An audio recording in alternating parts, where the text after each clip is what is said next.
So I just finished A Midsummer Night's Dream by William Shakespeare. I've read Hamlet and Macbeth before in high school many years ago, but I haven't really read much Shakespeare, so I decided to read this one. I read it sort of slowly over the whole past last week, and then today I read the whole thing again. Today's actually the summer solstice, so Midsummer Eve. As I'm recording this, it's like 11 p.m. on the 21st of June. So it felt very appropriate to read this, and that's why I decided to read this at this time. Now, it's hard for me to sort of critique or say anything about, Shakespeare, the bard himself, because so much has been said about him, and I know so very little. I'm so ignorant. But these are just sort of my own thoughts and feelings on the play. And I really enjoyed it. It sort of surprised me. I haven't read much verse, but this verse, it was incredible. I really enjoyed reading it. I mean, it's Shakespeare. It's sort of the best of the best, right? So it kind of makes sense. But the meter, the rhythm, the rhyme, and some of the lines that, like, what fools these mortals be, or ill met by moonlight, proud Titania, like, just through cultural osmosis, I recognize these things. So yeah, it was just a real pleasure to read, and that's why I read it twice. And this version had lots of footnotes to sort of explain some of the stranger or more archaic diction and vocabulary. But I think even without that, it still makes sense. Like, it's 430 years old, but it's still, like, so this has the updated spelling would be the only thing, but the words are still the same, but it still makes sense even though it's that old, which is really neat. So there's 5 acts. Act 1 involves the Duke of Athens, so this takes place in ancient Athens, Theseus, and his soon-to-be wife Hippolyta, and they have some petitioners come to them with an issue. This guy Aegeus, his daughter Hermia is betrothed to this guy Demetrius, and Aegeus wants Demetrius to marry Hermia, but Hermia's like, no, I like this guy Lysander. Why can't I be with Lysander? I want to be with Lysander. So Aegeus comes to Theseus and he's like, yo, Duke, why won't my daughter marry the dude I want her to? Like, I'm her father. She owes me her life. She's basically my slave. Tell her that she has to marry this guy or she'll be killed. Because that's the law. If she doesn't obey her father, she'll get killed. Theseus is like, yo, Hermia, you totally need to marry this dude or else you will be killed, or you can become a nun. And Hermia's like, no, I love Lysander. I don't want to be with Demetrius. Demetrius used to love this girl Helena, and then he, like, met me, and then he totally dumped Helena, and then he's all over me. Like, what the heck? Lysander's just as good as the other guy. And so that sort of sets up the drama. Second part of Act 1 is what I took to be the sort of the comic relief bit of this play. It is a group of not artisans, but just sort of laborers of various types who are putting on a play for the Duke's wedding, which is kind of strange. The Duke said that she's got 2 days. Hermia says 2 days to sort of make up her mind about and choose either Lysander and death or Demetrius. So they're making this play for the Duke's wedding, and there's the one main actor, Bottom, who is he's hilarious. He makes lots of jokes unintentionally. He's like kind of a goofy dumb guy. He uses like wrong words or mispronounces words or which confuses meaning, and it's actually quite funny. So they plan on doing this play of Pyramus and Thisbe. The play is going to be that Pyramus is going to meet his lover Thisbe, and then he finds Thisbe gets scared by a lion, runs away, and drops her mantle, and the lion sort of attacks her mantle and gets it covered in blood, and then Pyramus finds the mantle covered in blood and thinks, oh no, Thisbe's been killed by a lion, and so stabs and kills himself. And then Thisbe finds his body and goes, oh no, he's killed, I can't live either, and then kills herself, and they all die. I haven't read Romeo and Juliet, but I gave me Romeo and Juliet vibes. Like, isn't that what happens? Is that they kill themselves in stupidity over love? Anyway, so they've decided they're going to go off to this woods to practice their play. And that is just happens to be the same wood that Lysander and Hermia plan to run away to sort of on their way to this other town where they're going to live their own life, and they're going to leave Athens. And Helena and Demetrius are also going there because Helena says, "Hey, Demetrius, Hermia is taken off with Lysander. We should go follow her." And so yeah, all our characters are going to end up in this wood. Then we get to Act 2. Act 2 are when we meet the fairies. So we have the Fairy King Oberon and the Fairy Queen Titania. They are having a bit of a row. They're going through a rough patch. So Titania has this boy, this changeling, so this sort of child that she has adopted and taken over from the mortal realm. That was the son of a good friend of hers who died, and so she wants to look after him, make sure he's okay. But Oberon really wants this boy, and is like, Titania, give me the boy. I'll use him as he'll be like my scout, or he'll be a ranger and look after my forests, and I need him. Just let me have him. And she's like, no, I promise this. Blah blah blah. So they're having a fight over this child. And it's causing all kinds of issues. We also meet this mischievous character, Robin Goodfellow, who ends up sort of working for Oberon, but he sort of doesn't have his own motives other than he's mischievous and he wants to get up to some craziness. So Oberon's like, "Hey Robin, you like a good trick. Here's what we're gonna do." So there's this flower, right? It has something to do with Cupid. This flower, Cupid's arrow touched it, whatever. So this flower, if you put the nectar from this flower onto people's eyes, then the first thing they see, they'll be madly in love with. So here's the plan. What we're going to do is we're going to put these drops on Titania's eyes when she sleeps. When she wakes up, she's going to see some sort of like beast or monster or whatever she sees, and she'll be totally in love with it. It'll be hilarious. And then I will get her to give me the kid back, and then in exchange, I'll take the curse off of her, and she'll be back to normal. It'd be great. So he sends Robin off to get this flower, and after he does that, Robin leaves. Oberon sees Demetrius and Helena showing up.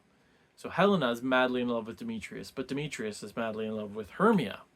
Lysander and Hermia are also madly in love with each other. So Demetrius is trying to like, get Lysander, you're bad, you're my enemy, I want Hermia.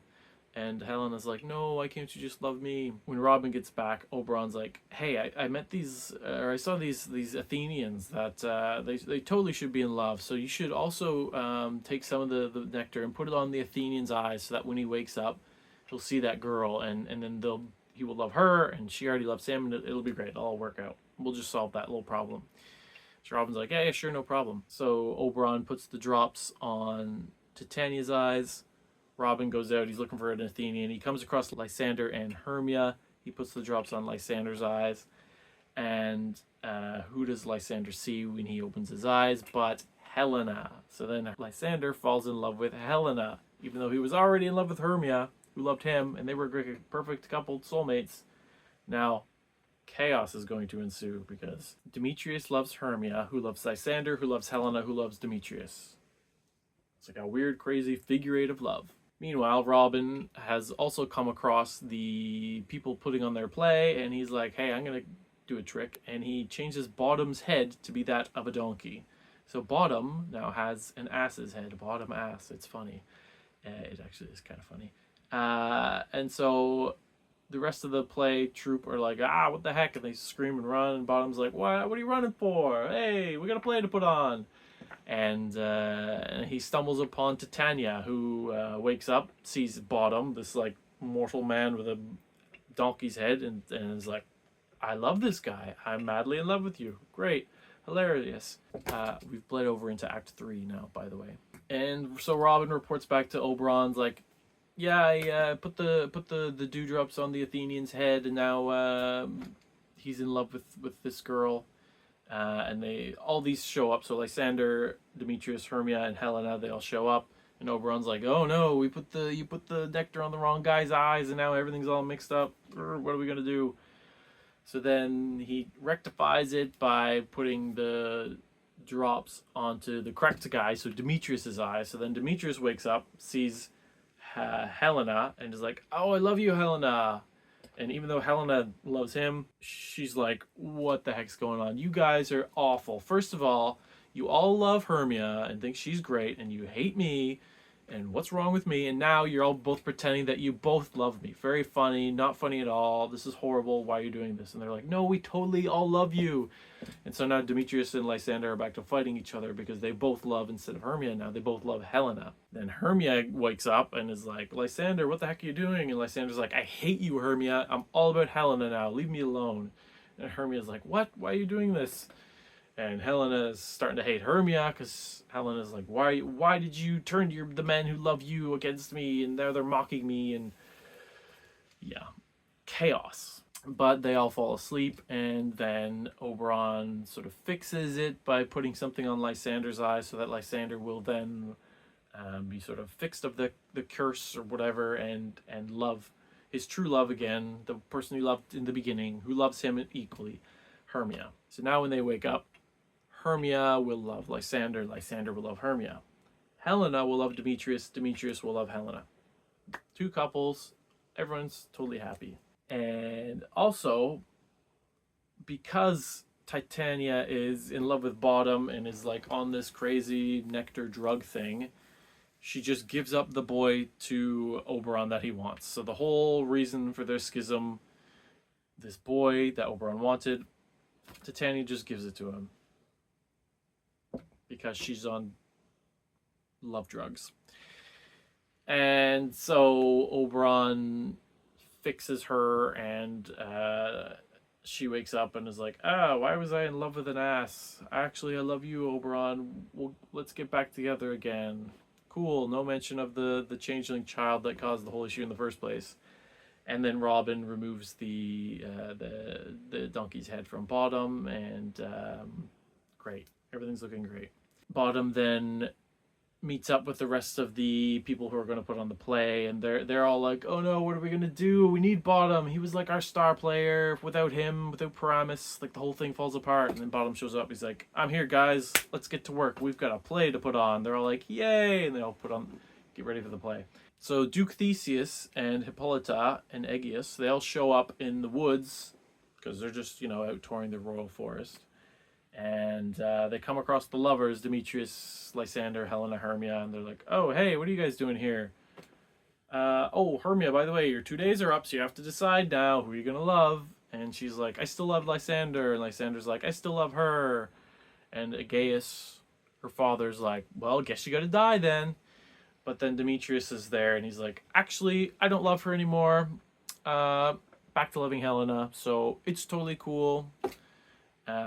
It's neat the way Shakespeare writes it, is that he says, like, Demetrius describes himself as being, like, he loved Helena when he was healthy, and then he sort of got sick. And when you're sick, you sort of don't, your taste buds get messed up, or you feel nauseous, so you don't want to eat good food, or you don't want to eat food. And he says that sickness, that state of being in sickness was what he was when he felt love for Hermia. But now he's cured of that, and he's healthy again, and so instead of Hermia, he's turned back to Helena. Anyways, Aegeus is like, "What? Oh, man." And Theseus is like, "Well, it's great. We got two pairs of lovers. They all love each other. Fantastic. Come on, guys. We're going to have a triple wedding." Because he's marrying Hippolyta as well. So that sort of resolves everything. And then we have the final act, which is just sort of more silly comedic relief, where this troupe of these 5 laborers put on a play for the Duke of Athens. And so it's a goofy, silly scene where the actors are communicating with the audience. The audience is sort of making jokes and sort of wisecracks. Like one of the characters plays the role of a wall. One of them plays the role of the moon. One of them's the lion. It's a funny, goofy scene, and then like it ends, and they all go to bed, and the fairies all show up, do a big dance, and say like they'll bless the marriages and may all the children be healthy and blah blah blah. And then it ends with Robin Goodfellow showing up and saying like, let me just read the final stanza, I guess you call it. If we shadows have offended, think but this, and all is mended, that you have but slumbered here, while these visions did appear, and this weak and idle theme no more yielding but a dream. Gentles, do not reprehend, if you pardon we will mend. And as I am an honest Puck, if we have unearned luck, now to scape the serpent's tongue we will make amends ere long. Else the Puck a liar call, so good night unto you all. Give me your hand if we be friends, and Robin shall restore amends. So it just sort of wraps it up, and I like how he says, like, well, if you didn't like this, well, maybe it was all just a dream. Which is kind of a trope in modern cinema. It was all just a dream.